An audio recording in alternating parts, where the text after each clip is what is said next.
Actually, no, I'll be honest. Maybe you know more about the Dalki because you live on Earth, but we weren't taught about them. I've never seen a Dalki either, only heard them being mentioned from time to time by one of the elders. From Fex's answer, there seemed to be a couple of possibilities.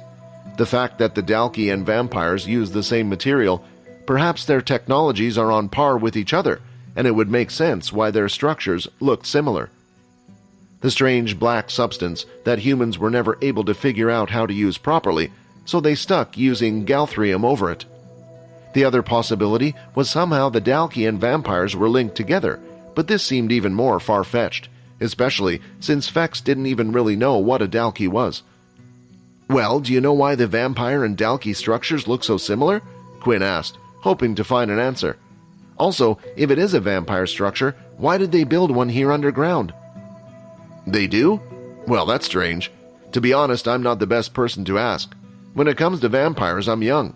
I'm sure the elders or others will know the answer to your question, or maybe even a better student. I never paid attention in class," Fex said, laughing nervously. "For your second question, I don't know either. It looks like this place has been here for a while. Maybe it was one of the planets the vampires used before, moving to another. It would make sense why it was built underground in the first place as well." "What about you, System? Did the Dalki exist during your time?" Quinn asked in his head. "The Dalki did not exist while I was still active," the System replied. Quinn made a small note in his head about how the System replied. It seemed the choice of words it had used was oddly specific, but he knew if he pressed further, the System would just give his usual resistance. "There is one thing we can do," Quinn said.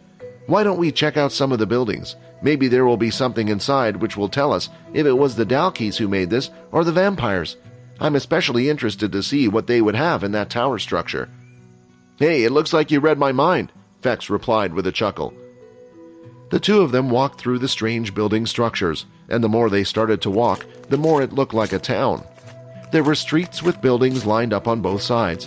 If you followed the streets far enough, it would eventually lead them to one of the tunnels they had come through. Looking at the walls, it looked like several tunnels led to the town. The two of them had entered some of the first few houses, but they seemed to be void of any items whatsoever. There weren't even beds inside, but it was clear that they were normal family structures.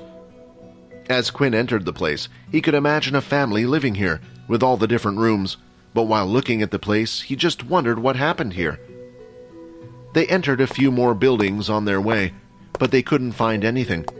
Eventually, they decided to no longer enter the small buildings, as it seemed to be a waste of time.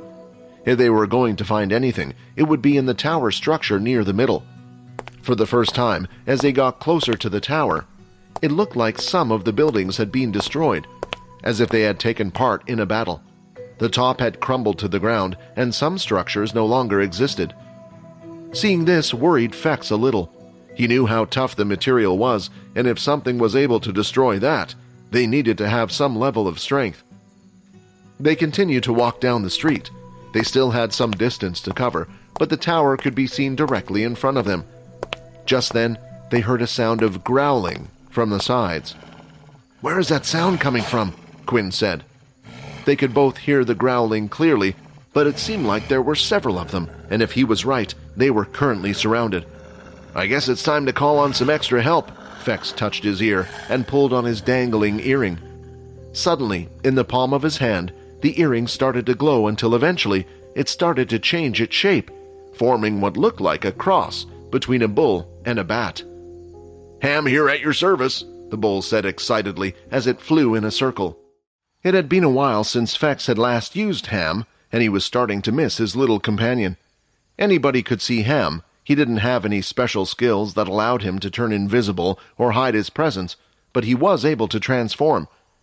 If the students saw a flying, bull-like creature, it would have immediately caused alarm bells to ring, and there would be a hunt for a beast inside of school. This was why Fex had also kept him hidden as an earring, but right now they were underground. It was unlikely any other students would be down here, and even if they were, it wouldn't be so strange to see a beast flying around on a beast planet. All Fex would have to do was pretend he didn't know his companion and later meet up with him again. Finally, I get to spread my wings about," Ham cheered. Quinn had so many questions he wanted to ask Fex right now. He was curious about the little beast and wondered if it had been with Fex the whole time, what it could do, and if every vampire was able to get some type of companion. The problem was, Quinn was unable to tell what was the norm with vampires and what wasn't. He could ask the system, but it wasn't the right time. "Can you sense what's around us?" Fex asked. Ham closed its eyes, allowing it to concentrate. "I think some beasts are surrounding us," Ham replied. "We know that," Fex shouted. "We wanted to know how many and how strong. If you aren't going to help, then you were better off on my ear as a fashion accessory." Ham responded to the complaints by pulling out its fairly large and fat tongue. "This place is disturbing the flow of my powers." Ham then started to look around where they were. "Wait, are we back home?" "You are useless," Fex said. While in the earring, Ham was able to see everything that was going outside. As long as he was paying attention, and him saying this made it clear that he wasn't. While the two of them were busy arguing, the creatures that were busy growling away at them from the dark and behind the crumbled buildings revealed themselves. The two boys were surrounded by what looked like strange dog-like creatures. There were more than 20, and possibly even more in hiding. The dogs had no fur, but displayed a slight tint of red on their skin. Their tongues were out, dangling from their mouth, a bit longer than regular dogs and a little pointed. However, the most creepy thing about them was that they didn't have eyes. The long tongue with their teeth showing, but nothing where their eyes were meant to be, was quite the frightening sight. "Inspect." Although Ham was unable to give them the information they wanted, the same couldn't be said for Quinn. "Basic tier beast, furry hound. A beast who is blind but has sensitive hearing. It can locate its enemy's position even with the quietest of footsteps. It will often use its long tongue for attacks. The tongue is stronger than most." Seeing this information put a smile on Quinn's face. If it was an intermediate tier beast or higher, Quinn didn't know what to do. Now he only had one thought on its mind. It's grinding time. Now unafraid of the beasts, Quinn wanted to get a kill before Fex, just in case no one had killed the beast before. Immediately, Quinn lifted his leg, ready to perform the crescent roundhouse blood kick. "Wait, Quinn! We don't know how strong they are yet. It might be best if we just run," Fex shouted out, but it was too late.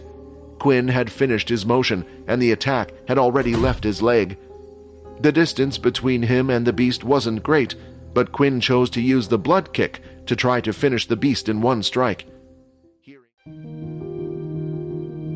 Hi, Quinn here. Wondering what happens next?